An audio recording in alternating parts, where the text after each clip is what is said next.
उद्धव ठाकरे आणि आमचा रंग एकच भगवाय असं बावनकुळे लोकशाही मराठीशी बोलताना म्हणतायत। उद्धव ठाकरे काही कारणास्तव दूर गेले असं बावनकुळेंचं म्हणणं आहे। इतकंच नाही तर विकासाच्या मुद्द्यावर उद्धव ठाकरेंनी आमच्या सोबत यावं असं देखील बावनकुळे यांनी लोकशाहीशी बोलत असताना स्पष्ट केलेलं आहे। शरद पवार यांच्या मार्गदर्शनाची सुद्धा गरज आहे।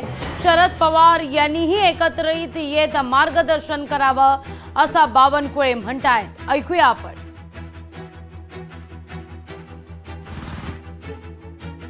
रंग कोणता लावावा यापेक्षा भगवा रंग हा त्यांच्याही संस्कारामध्ये आमच्याही संस्कारामध्ये आहे। फक्त काही काळापुरतं त्यांनी वेगवेगळ्या पद्धतीचं भूमिका घेतली आहे आणि त्यांनी आमच्या सरकारच्या विकसित कामाकरता आम्हा सर्वांना सोबत घ्यावं। शेवटी विकासाच्या मुद्द्यावर आम्ही एकत्र आलो पाहिजे।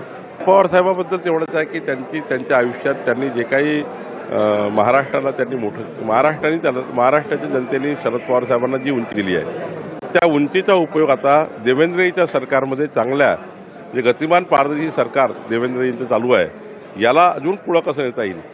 विकासाकरता चांगल्या कल्पना शरद पवार साहेबांकडे आहेत। त्या संकल्पना पवार साहेबांनी आमच्या सरकारला द्याव्या अशा विनंती करणाऱ्या शुभेच्छा देणार। संजय राऊत साहेबांनी रोज शिमगा करण्यापेक्षा एक रोज विकासाच्या मार्गावर महाराष्ट्र पुढे नेण्याकरता रोज सकाळची प्रेस कॉन्फरन्स हवी, म्हणजे रोज शिमगा होऊ नये।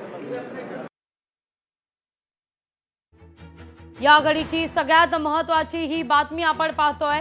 राऊतांनी रोज शिमगा करू नये, राज्याच्या विकासासाठी बोलावं असं देखील बावनकुळे म्हणतायत। पण आजच्या दिवसातली ही महत्त्वाची बातमी, उद्धव ठाकरे आणि आमचा रंग एकच भगवाय। विकासाच्या मुद्द्यावर ठाकरेंनी आमच्या सोबत यावं असं बावनकुळे यांनी वक्तव्य केलेलं आहे।